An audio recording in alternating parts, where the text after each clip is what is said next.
But we've lost some heavy hitters over the past few days. You know, we talk about this stuff coming in threes. We had our beloved Betty White.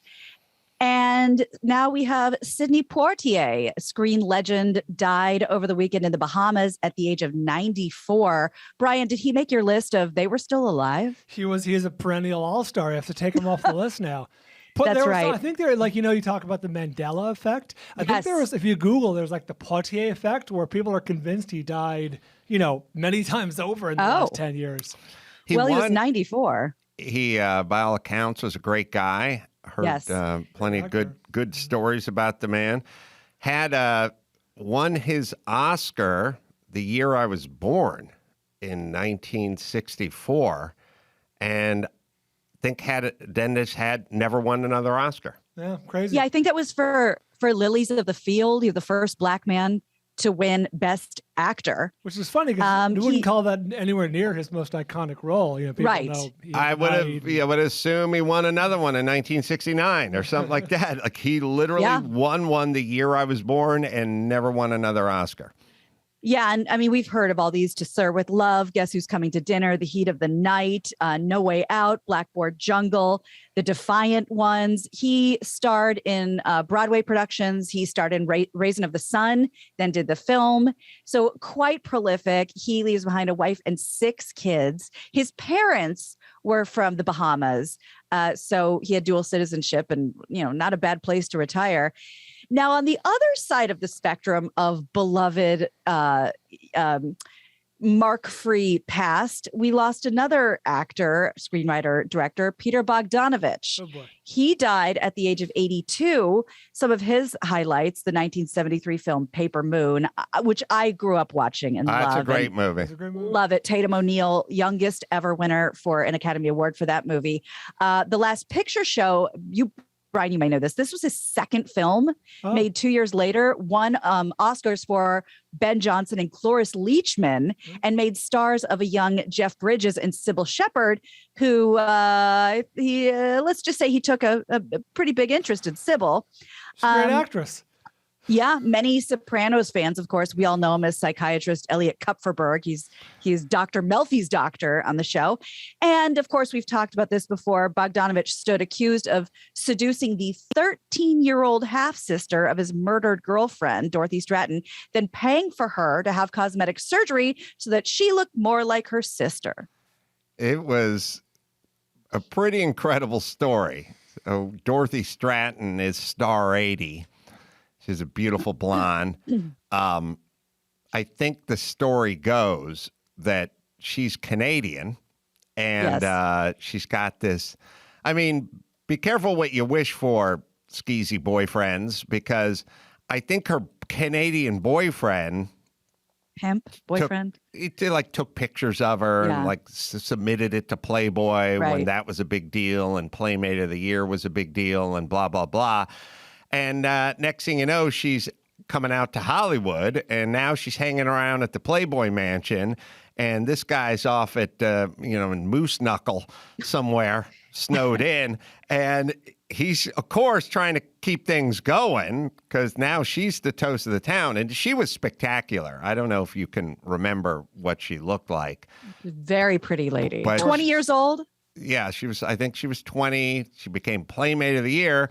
And of course, Bogdanovich is hanging around the mansion as well. And then he becomes her boyfriend. And then this Canadian boyfriend moves out to Los Angeles. Basically, she tells him it's over and he stalks her and then he kills her brutally. And then Bogdanovich hooks up with her sister, who's in Canada. Hey, we all grieve differently. And I guess still a teen. And by any stretch, definitely a minor, not just a teen. Yes. A minor. That's mean. Yes. So he'll be never. But by the way, never really, I guess, got Me Too'd or anything. No, never stuck. It was part of the era. You know right. What I mean? It's just the era. Well, yeah. I mean, think about. Yeah, between him and who fled to France. Roman. Right. It was a different time. Yes. It's not a different time. The 3 white men convicted of murdering Ahmaud Arbery. they received their sentence and they're going for life. So Travis McMichael and his father, Gregory McMichael, were each sentenced to life in prison without the possibility of parole. The neighbor, William Roddy Bryan, was sentenced to life in prison without the possibility, with the possibility of parole. All three men have said they plan to appeal their convictions. Earlier in the sentencing hearing, the defendants and the court heard emotional victim impact statements from Arbery's mother, father, and sister could have helped sway the decision for the non-parole of the father and son. Well, good. Let's celebrate this then. In a world where we're constantly talking about white men killing black men and getting off, they're going to jail these days. There's a new trend. That's funny you put it that way, because in my casual just observation of social media, this didn't get as much traction as George Floyd or filling any number of more cause celebs. The thing that I have found with social media and a lot of the news outlets is there are many cases that are kind of layups in the white. Open and shut? There's cases where there was a case, I can't remember the name of it, and you guys can't either because it doesn't get any traction, which is white cop shoots black suspect, and then he planted a gun on the guy, and he shot him in the back. Pretty open and shut. Cop goes to jail. Right. Those stories are easy, and we're not that interested in them. The social media and news outlets are interested in the more difficult stories where there's a narrative that needs to be forced into it, like Kyle Rittenhouse or something. White supremacist goes hunting for BLM activists or whatever. That's a tougher story because it's a lot more nuanced. And it's interesting in that the ones that are sort of layups, we're like, yeah, fine, moving on. We need the ones that are difficult, where there's a lot more he said and she said, and then we try to force a narrative into it, which I have a theory about, which is social media and the big news outlets. It doesn't really take much to go black guy. 3 guys pull up in a pickup truck, black guy's dead. That's pretty easy. Or white cop shoots black guy, plants gun. Yeah, that's easy. We got it. The ones they have to do are the ones where the facts don't really line up for them. And now a campaign. Now we got to really get behind something and morph it into something. In a weird way, the facts conveniently don't line up because, as we all know, social media feeds on outrage, right? And when so-and-so gets off, the cop gets off, or who this person isn't convicted, then the outrage machine is fed. Then the internet blows up. Yeah, and also they are disgruntled employees, and the boss bringing donuts is not anything they're interested in. They're interested in the urinals backed up again. They're going to keep moving to the disgruntled part. These kind of stories actually prove we have a decent society and a decent system. And if somebody does something and breaks the law, then whatever color their skin is, their justice will prevail. That goes against their theme. Their theme is justice will not prevail. So they always ignore and never celebrate these types of things, and they move on to the injustice that they perceive. Well, that's very interesting. And I wasn't going to highlight this as a story, but because it sort of falls so perfectly into what you're talking about. The 3 former Minneapolis police officers who were present when George Floyd died will go on trial later this month for violating his civil rights. And in the context of this conversation, what I think makes it so interesting are the three police officers are named Thomas Lane, Jae Kyung, and Tu Tao. So I believe both of the Jay and Tao are Asian. Yeah, when I go to the Thai massage place, they always yelled, "No Tu Tao." I grabbed for 2. Just the one. You know what I mean? I want the one around the waist, the one on the shoulder. We got to wash. It costs money to wash these, buddy. Yeah. So I'm wondering. So I'm familiar with the phrase. When you put it like that, if because the 2 out of 3 of the police officers are not white, if this will also be sort of not a big headline. Nega, I assume. Well, I will say, unfortunately, you being a Jew, you understand this. Asians, we don't really count them as minorities. They are But yeah, they are the most minority. There's many less Asians than blacks or Hispanics, and there's less Jews than blacks and Hispanics. But Asians are doing better than white people, so they're not counted as a minority. So it's hard to get Hispanic or black can use it. Asian, hard to use as a minority. Well, that's interesting. I get that point. I was sort of thinking of it from the standpoint of there's been a lot of like Asian hate, Asian abuse, random beatings of Asians. And so, more of a sympathetic ethnicity that, in general, we want to protect because there's been this insane outbreak of people hurting Asians, as opposed to these are two individuals who may have committed some major crimes. If I was going to be charged for killing a black man, I would rather be Asian than white. But if I were white, I would immediately go gay. Because then I would trump the Asian. Do you see how justice works? Yeah. You see, I would immediately start sucking cock and doctor up some pictures, and transition. So I would be transition. Brian's right. I would transition. You're right? welcome. You're welcome. Yeah. Now the Asian could as well, but their parents would kill themselves, so that you can't do that as an Asian. Oh my God, your mom might get 10 more years. Oh, my mom would love. She'd love. She like the Grinch. Her heart would grow 3 sizes. I am telling you,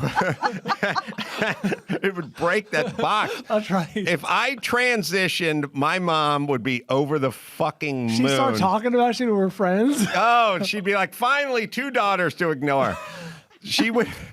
My mom would be first off, I've told you many times, if my grandmother would have loved it if I was gay. All her friends were gay. She loved it. She thought she was early money on the intersectional points thing. Yeah. She was like, I'm a white heterosexual woman, but if I surround myself with gays, I will then I will be progressive and I will be on the vanguard and whatever. My grandmother would have loved it if I was gay. My mom would love it if I was transitioning. Still time. I should tell her. Yeah. Well, at this point, what's the harm? Yes. Start planting that seed. Send her off with a happy memory. Yeah, start asking her questions about hygiene. Fashion. Right. Fashion. Are all earrings clamp on, Mom, or that's just yours? Okay. Well, speaking of what may sound like gay code, the NFL is reportedly considering removing the Wonderlic aptitude test from the pre-draft NFL Combine. We need that. So each year, and you guys know all about this, but for anyone who doesn't, each year, every player in the draft is required to take the 50-question multiple choice personality and intelligence quiz, which has been used for decades to supposedly measure a player's cognitive ability. According to Yahoo Sports, the Wonderlic is former Cowboys coach Tom Landry. It's his brainchild from the 70s, who reportedly relied on the test to choose prospective players during a decade when Dallas made 4 Super Bowls. But it's been criticized for many years as an outdated and ineffective method for predicting an athlete's success in the NFL. They haven't decided yet whether they're going to pull it, but it is on the chopping block. I got to say something to everyone who wants to get rid of everything. Everything that is old isn't necessarily outdated. You know what I mean? It's just happened to be around. The wheels works. Your car has 5 wheels, the steering wheel. Family, education, hard work. Yes, these are all outdated notions, but they've been around for a while because they work. They stood the test of time. You should be able to use the Wonderlic if you want to use the Wonderlic. If you're a franchise and you want to administer it, you should. And again, going back to the Asians, don't have to worry about those pesky Asians or Jews kicking ass on the Wonderlic. True. That's one test they're not going to excel at. We do test well. I know, but no one, NFL, you don't. No one's going to ask you to take it. That was we should ask someone next time we have someone here who would know, Jay Glazer, Rich Eyes, or whatever. Has the Wonderlic ever affected anyone's draft position? Has any team ever passed on Jamarcus Russell? No, because he had a bad Wonderlic score. Or, Ryan Fitzpatrick, did he benefit? No, because he had a great Wonderlic score. I think I heard Leaf Was it Ryan? But he was the second overall pick. That's my point. Like he didn't get hurt by a bad score. I think it depends what position we're talking about. They probably don't ask interior linemen on the defensive side of the ball, perhaps, to take the Wonderlic. I think it's probably administered to quarterbacks. You think everyone takes it? I'm pretty sure. Well, maybe Dave Vashek would. I say in the era of Tom Brady, the Wonderlic is important score because if we. All right, let's put it to you this way. Everyone famously knows Brady and his 40 time and the pictures of him and his gym trunks and the vertical and how much you bench and how much you squat. Not really applicable for Brady. It is about his mind. Mental, and as a quarterback, for sure, you want to know what that guy's football intelligence is, or just general intelligence, which could be applied to football. Do you want to know? Do you guys? The average score in the NFL by position of the Wonderlic? Oh, yeah. I'll bet linemen are higher, or at least offensive linemen. Highest I score? bet offensive are higher than defensive. All right, the highest score. Offensive tackle with 26. Center's probably. Center's next, Yeah, 25. good. Quarterback, 24. This all makes sense. Guard, 23. Mm-hmm. Tight end, 22. Yeah. Safety, 19. And Safety. linebacker, 19. Cornerback, 18. Wide receiver, 17, along with fullback with 17. And then halfback at the bottom with 16. Oh, really? Surprises me. Yeah. Yeah. Do you guys know what some of these questions are? Do you want me to read them to you? Sure. Here, I just Googled Wonderlic, and this is the Wonderlic practice test. Dog is to veterinarian as blank is to dentist. And you get stomach, leg, eyes, teeth. So we'll go with teeth. Well, hold on. What are the options again? Then there's refuted, irrefutable. Do these words have contradicting meanings, mean neither the same nor the opposite, or have similar meanings? So these are all these are like test questions. Reasoning questions. Yeah. Right. Yeah. Interesting. All right. Britney Spears, I generally wouldn't, this wouldn't be newsworthy, but I saw these pics, and on behalf of the two of yous, I decided to bring it up. Right. An Instagram photo, actually a couple of them, of Britney Spears went very viral over the weekend when she posted naked pictures of herself with a little heart emoji over the vagina and one of the nipples because she's kind of positioning her arm. The singer, who is now free to do and say whatever she wants, posted naked, posed naked with a pair of white thigh-high stockings, and put those up. And the caption read, let's see. Verified free woman energy has never felt better. So check that out. I feel like she's making the case of the people that wanted the conservatorship the second she lost the conservatorship, or they lost it. Didn't seem like that. If it were you or me or Gina, I imagine for the next 6 to 8 to 12 months or whatever, you'd play it pretty close to the vest in terms of your naked pictures or stuff you post on Instagram. I feel the same way, like from Goodfellas, when you come pulling up in the Cadillac. Take it back. Take it back. It's under my mother's name. Take it back. Like, this is the Lufthansa heist. Yep. Yeah. You heisted a bunch of cash. Now, just lay low. I feel that way every time somebody, they bilk the state of California out of millions of dollars. And they rap about it. Then they rap out, but they built the state of California to millions of dollars for the COVID stuff, and then they buy a Lamborghini the next day, like cash. Like just hang out for 6 months. You know who Britney is? Maurice Wiggs. Yeah. Gotta get paid. Where's my money? You gotta get paid. You know what happened to Maury? That's right. You got strangled with piano wire. No, screwdriver in the back of the neck. She's now. Which one got strangled in the car? She's The Godfather. Thank you. Didn't Maury get in the car? Maury got in the car. He got a screwdriver in the neck. Screwdriver in the neck. Thank right. you. Or an Thank ice you. pick.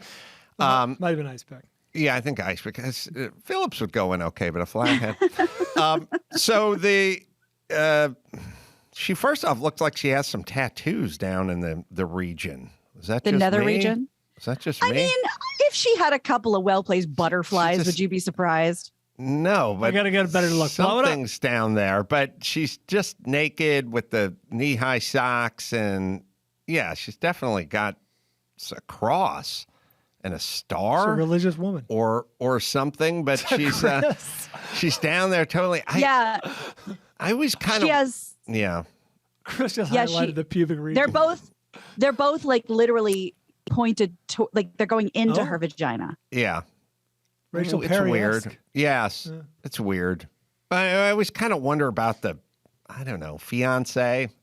Like I know he doesn't get a vote, but how come you don't go like, it's just, come on. Let's go mountain bike riding.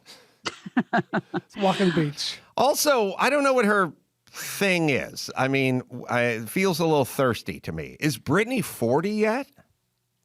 Probably. She's probably like 39. Like, remember, she has two essentially grown-up children. She just turned 40 last month. She turned 40 last month. Oh, yeah, you got grown-up kids. I don't know. But after you've been essentially imprisoned for 30 years, and you're not a claims adjuster, you're a pop star. Isn't this exactly what she would and should be doing? You know, like think of Miley Cyrus, who was never under conservatorship. But do you think like Nelson Mandela got out of prison and went, look at my nutsack? But that's what I'm saying. Get a shot of the sack. Because I've been locked up for so long. Gotta break free. But he never sang, I'm not a girl, not yet a woman. Well, we don't know that, Free Gina. Nelson Mandela. Right. That's right. Remember that song? You remember Nelson that Mandela? Yeah. Wasn't that? It was like, it was about him. It was a K-Rock song. Yeah. It's kind of a good. Oh yeah, there was a free Nelson Mandela hit on K-Rock. Please tell me Nelson sang it. And it was, kind of a cool kind of calypso reggae kind of thing. And I never knew they were saying Nelson Mandela, because I don't think I even knew who he was. But it's like, I was just making up the other part, like free as a Nutella. Dun, dun, dun, dun. Like I was like, I don't know what they're saying. I didn't know it was Nelson Mandela. We'll find it for you. I had no idea. The only pop culture reference to him I really knew as a kid was on the Cosby Show when they named the kids Winnie and Nelson. The Specials sung that song in 1984. Wow. Produced by Elvis Costello. Wow. Wow. Pretty good song.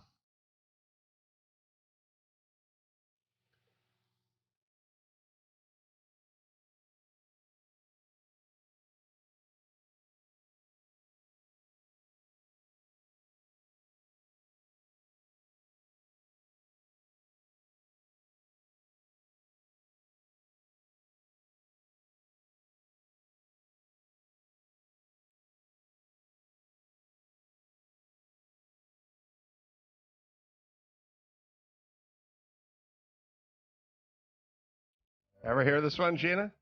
No, but I like it. Yeah, it's got a good vibe. I wish I'd known what they were talking about in 1984.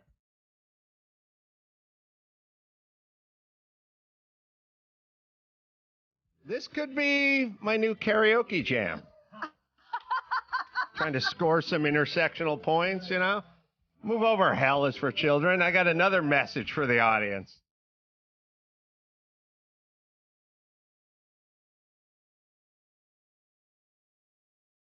All right. One more, Gina Gran. You got it. That does seem peppy for a man who's in prison from apartheid, but I like the song. So we talked about Karens, and I think there might be a new leader in the clubhouse. I wish I had video. I don't even have a picture of her, but I think you'll appreciate it nonetheless. A drive-through employee at a Long John Silver's in Indiana was attacked by a customer who was told she could not just buy one single hush puppy. 2 hush puppies come in an order. That's $195. The customer wanted to buy one for half the price, but was told they couldn't do that. But wait for it. How much for one rib? Exactly. Just pour it in my hand. She went crazy. She entered the restaurant demanding to speak to the manager, started throwing things, and kicked the pregnant drive-through employee in the stomach. To Karen. Yeah. That's right. She may be a Karen. Indiana, you never know. You never know. The irate customer. And by the way, if that woman miscarries, that'll be the best day of that fetus's life. I mean, let's be honest, people. Yeah. Your mom's working the drive-through at the Long Johns versus a huge settlement in Indiana. Come on now, that's a good day. Is that taking one for the team That's because a she's going win. to clean up That's after a that? good day. I see. That's a good day. She and someone else jumped into the car, took off. Cops are still investigating over one hush puppy. Well, look, it's never been a worse. Fast food is turned into like gruel for fucked up poor people who are diabetic and fat. Like it used to be, hey, we won the football game. The Pop Warner team's getting burgers at McDonald's. Now it's turned into some sort of hellscape, you know. First off, the 24-hour ones, the drive-through ones. Also, there's just been a clear Mason-Dixon line in our country, which is everybody ate McDonald's some of the time when I was growing up. It was always a treat. And it was treat enough that the coach would be like, last game of the year, we're going to McDonald's. You know what I mean? It was a thing. It was a thing. So the average American ate at a McDonald's 4.7 times a year or something. Now, half of America is never going into a McDonald's, and it's been 2 decades. And the other half fucking lives at the McDonald's. Right. And that's going to get a certain group in there that you don't want to deal with. They had the double vaulted, double pane glass before COVID. Right. And there's a lot of, but whenever I think of this, not every day, but a lot of days, more than I should. I don't know why. I still feel embarrassed for the Clemson football team. It was the Clemson Tigers who went to White that House. Fancy dinner in their suits to the White House. President Trump is there to welcome them. They think they're going to have lobster for the first time, try a filet mignon, and it was just tables and tables of fast food wrappers. Yeah, he had McDonald's, Chick-fil-A. Oh, all I forget. Yeah, there was some represented there. That's Trump. That's a signature Trump move. That's why he did it. That was Trump on Trump. No, totally. And I get that you think, what? They're kids. They'll love this. But I mean, their mom's buying them their first suit. They're being shown how to tie a tie because you're going to a White House dinner. Wouldn't that just be talk about out of the hot tub and into the snowbank? I just think that could be the Trumpiest Trump thing ever. Yes, I agree. All right, let's bring it home. You got it. I'm Gina Grad, and that's the news. Look at my nutsack. Gina Grad. That was the news with Gina Grad. Solo stove. Nothing like gathering around the fire on a cool evening. A smokeless fire pit from Solo Stove makes all your outdoor moments even more memorable. And right now, you can get a great deal on a Solo Stove fire pit. These things are substantial. They're great. I use mine, especially when it's cool outside. It's brilliantly engineered, made with premium grade 304 stainless steel. That is the good stuff. 360-degree airflow system that maximizes efficiency while minimizing smoke. Easy to light with just a few bits of starter. Perfectly portable. And you can take it when you go camping and go on trips. It is portable. It is Solo Stove. Right, Dawson? Shop now and get up to 30% off fire pits all month long and use promo code Adam to check out to get an extra $10 off, plus a lifetime warranty and free 30-day returns. Just go to solostove.com. And remember, you get $10 off when you use promo code Adam. Positive COVID test, everybody. When did you get the positive COVID test? This morning. Yesterday I was not feeling awesome, and last night I know a famous vaudeville joke, but my face hurt so bad. Yeah, like killing us. Thank you.